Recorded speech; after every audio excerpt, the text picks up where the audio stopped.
The City of Fiends is a dangerous place for a mere mortal to visit. Welcome, humble adventurers, to my realm of knowledge and mystery. Here, in my cursed library, are endless tomes and scrolls on the darkest and evilest foes in all the realms. Be they from Dungeons and Dragons, Pathfinder, the many worlds of darkness, or any realm in between. Welcome to the Dastardly decimal system. I'm your caretaker of the corrupt, the librarian, Castor Cain. And supervising, as always, is Vega the cat. Excuse me. I'm looking for a man called Castor Cain. Have you seen him? Holy nine hells, you scared me! How is any human that quiet? Well, it's kind of a family trait. And a terrifying one at that. Anywho, I am Castor Cain. I'm Destan Silverhide. I'm from a family of...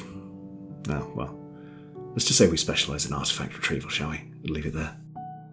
Wait, as in... Yes, as in those Silverhides. Are you here to retrieve something from my library? Calm yourself, Castor. I'm only here for some information. Oh, Phew. Oh, sure, I can definitely help with that. How may I be of some assistance? I was doing a job recently and things went bad. Now I'm being filled with these weird visions. Okay, those are never good. Keep going. I see a maelstrom of sand and glass. And at the centre of it, a city.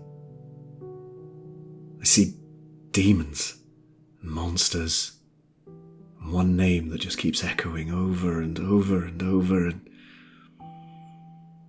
Ashtakala. Oh, shit.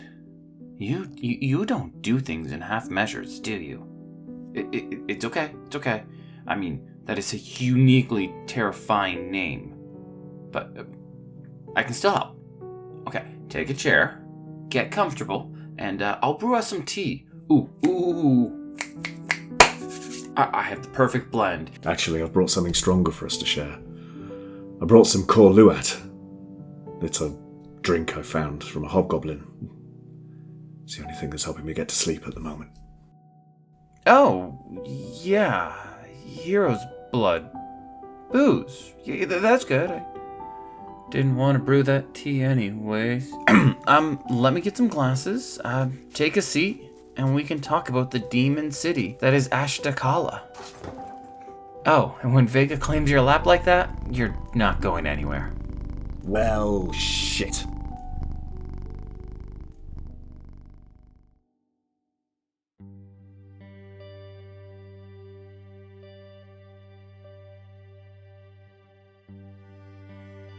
In the northwestern part of Corvair, deep in the world of Eberron, exists a region known as the Demon Wastes. This is a wasteland region, a realm of barren rock and arid soil. Few live here except for barbarians, night hags, demons, and the Rakshasa. The only city in this region is Ashtakala.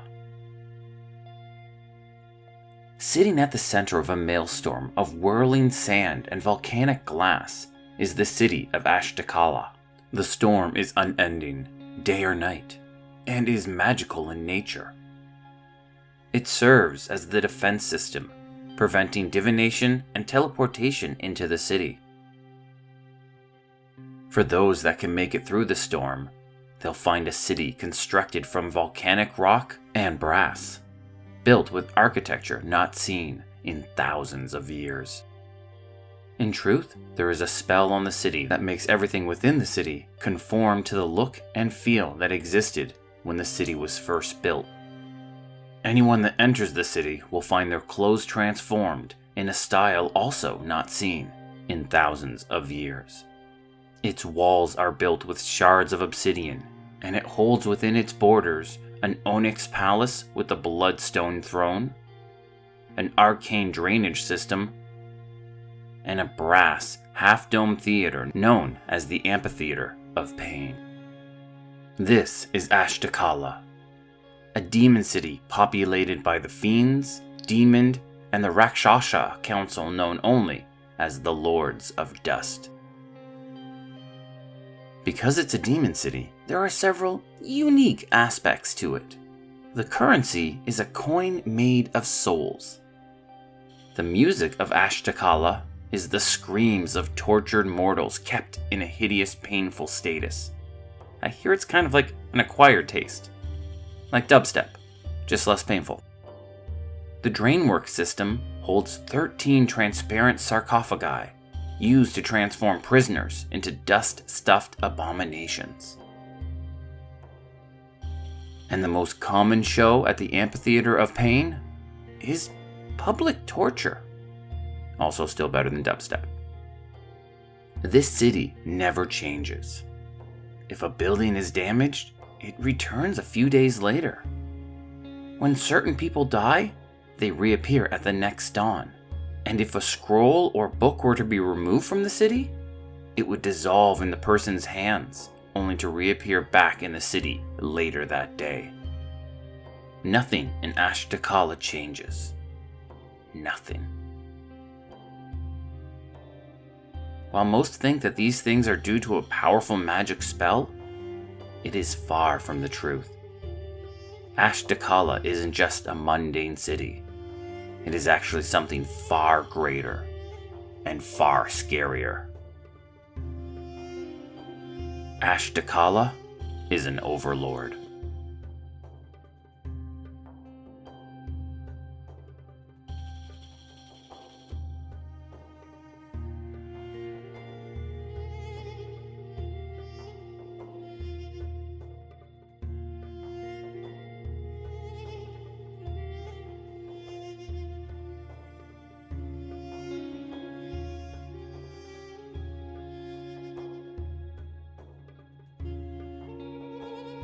In the world of Eberron, the Overlords are the most powerful caste of demons.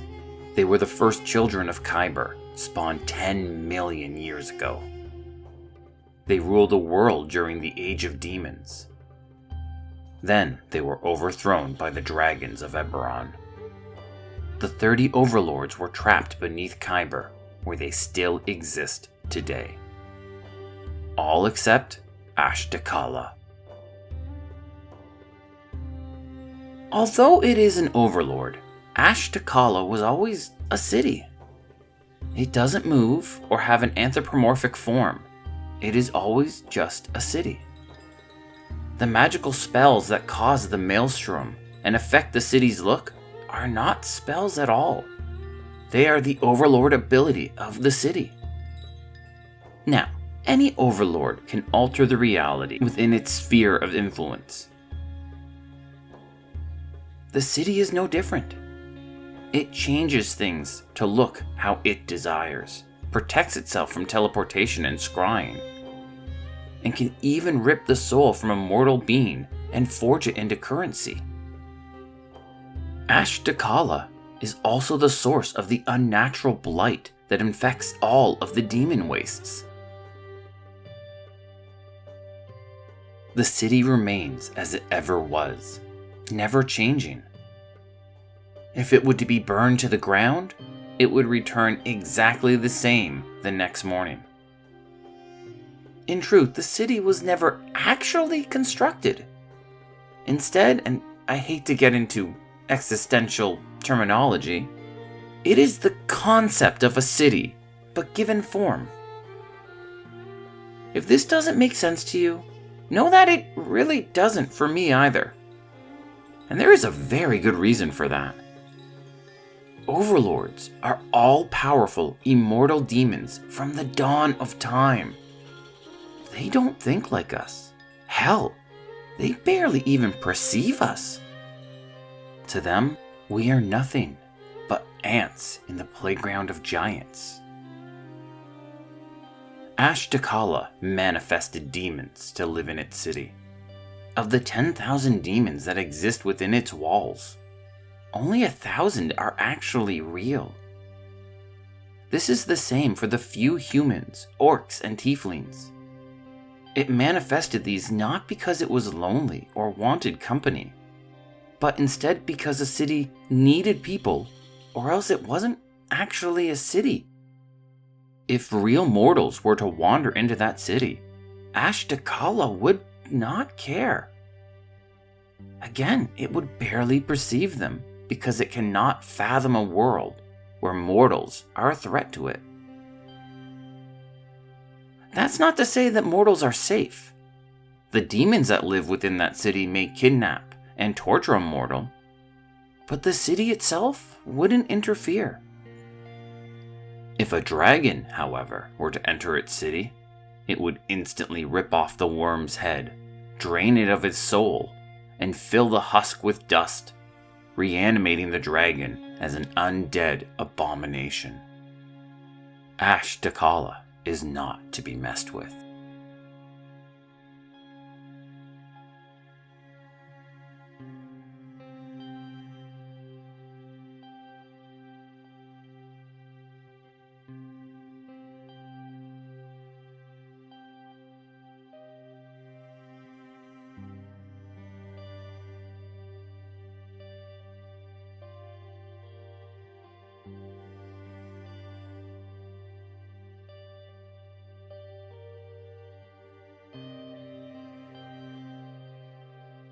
The biggest weakness of the overlords is that they do not get along. Perhaps that is a good thing. If they could work together, we would all be in trouble. I mention this because the Lords of Dust, a cabal of Rakshasas, are working together to free the overlords from their eternal prison. Ashtakala allows them to work and operate within its borders, but it does nothing to aid them or hinder them. It doesn't cater to their whims or participate in their schemes. Why? Because Ashtakala doesn't care about other overlords. Perhaps it's a good thing that Ashtakala doesn't care. I mean, this city is powerful, and its reach spans an entire area. The demon wastes are all under its control. I mean, what happens if the city finally decides to care? Or if the city has decided that now is the time to free the rest of the overlords? We would be in so much trouble. We would be screwed.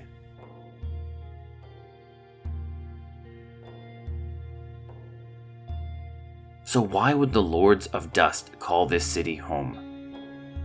And why would the dragons of Eberron and their armies be so intent on breaching the Maelstrom? Well, as part of its construction, the libraries of Ashtakala are filled to the brim with tomes and scrolls dating back to the age of demons. Nowhere else in the world is filled with such ancient and powerful knowledge. And this attracts attention. The Chamber, an alliance of dragons, has been known to try and send agents into the city, as has other factions, kingdoms, and even some of the most evil wizards known. Each is desperate for the ancient lore hidden within its walls. And to be honest, I kinda get it. What exists within those walls, within that city, is a look at ancient history by those who lived it. Nothing else from that time has survived that long. We simply have copies of copies of copies, each one losing a little more detail with each version that's produced. For all we know, key and ancient words have been completely lost. Entire original meanings could have been wiped from our existence. Things that could change an entire religion.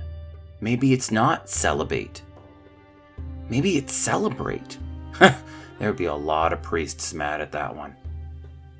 But to look back and to see history, untouched by the ravages of time and the errors of mortals, is a desire that I completely understand.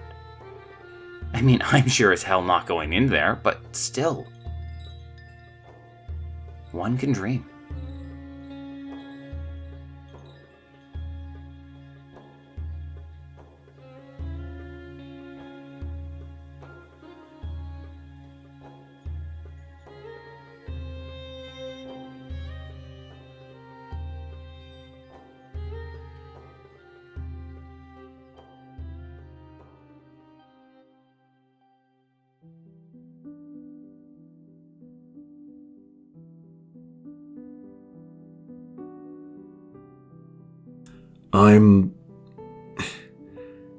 I'm not sure I fully understand what I just heard.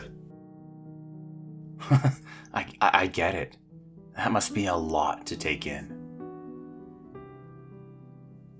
May I ask how you got involved in all of this? Oh, it starts like any old thing. I was doing a job, retrieving an object from House Jurassico. Things had gone bad and I found myself in a fight for my life against some thing. I was being cut up, bleeding out. And I was lying there and I thought, this is it. But just then, I heard a voice. And it said it could save me if I help it. And you said yes? Look, I would have said anything to stay alive. You're right. I'm sorry. That was rude. Please continue. Woke up the next morning and magic powers and a weird gold coin for my trouble. Oh, shit. I don't know how to say this, so I'm just going to... But I think you're a warlock now. Wow. A warlock of Ashtakala. I've never heard of such a thing. A warlock? The hell does the Demon City want with me? Well, I mean, lore says that Ashtakala can nominate someone to be its speaker, and it can bestow upon that person some gnarly powers. This may be it. Oh man, but what frightens me is Ashtakala has spent hundreds of thousands of years largely ignoring the world. So why does it care now? Oh, okay, let's think about this. So, it now has a desire, and now has a plan. It wants you. But why? Now, if you get... And you're gone. Damn it. You're quiet and stealthy. And now I'm talking to myself. And I can't stop. Well, if you can still hear me, join me again in my library for more stories and lore about the darkest villain from the darkest realm. This has been the Dastardly Decimal System, and once again, I'm your librarian, Castor Cain, and with me as always is Vega the cat. I'm gonna stop talking now, I'm still rambling. Ow! Okay, thank you, Vega. I mean, you didn't need to bite me, but thank you.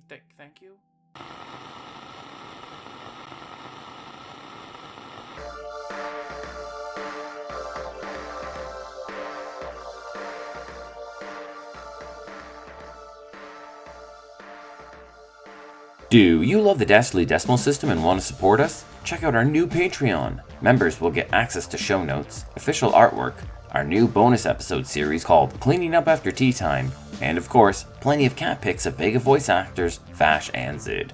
You'll even be able to suggest a topic for a future episode. Check it out at patreon.com/Dastardly Decimal System. If you're not financially able and still want to support us, suggest the show to a D&D loving friend. It really helps us get noticed, and binging is always encouraged. The Dastardly Decimal System can be found on Twitter, Instagram, Facebook, TikTok, and Blue Sky at DD System Podcast. That's Delta Delta System Podcast. Drop us a message and say hi. Vega always loves the attention. This podcast was produced by Midnight Reading Audio, a division of Midnight Reading Publishing. The voice of Castor Cain is Larry Gent. Hi. The voice of Destan Silverhide is Nick Brooks. He can be found every Wednesday on Twitch at elusive_elf. The voice of Vega is provided by my cats, Vash and Zid. The Truth About Ashtakala can be found in Chronicles of Eberron by Keith Baker. Thank you, and have a wonderful wonderful day.